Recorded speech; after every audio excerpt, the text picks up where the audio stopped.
اور مائیں اپنے بچوں کو پورے 2 سال تک دودھ پلائیں۔ یہ مدت ان کے لیے ہے جو دودھ پلانے کی مدت پوری کرنا چاہیں، اور جس باپ کا وہ بچہ ہے اس پر واجب ہے کہ وہ معروف طریقے پر ان ماؤں کے کھانے اور لباس کا خرچ اٹھائے۔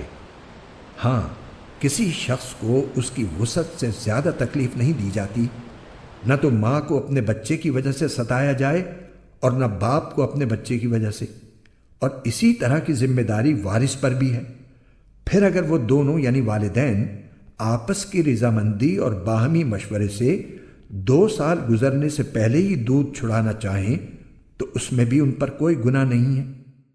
اور اگر تم یہ چاہو کہ اپنے بچوں کو کسی انا سے دودھ پلواؤ تو بھی تم پر کوئی گناہ نہیں، جبکہ تم نے جو اجرت ٹھہرائی تھی وہ دودھ پلانے والی انا کو دے دو۔ اور اللہ سے ڈرتے رہو اور جان رکھو کہ اللہ تمہارے سارے کاموں کو اچھی طرح دیکھ رہا ہے۔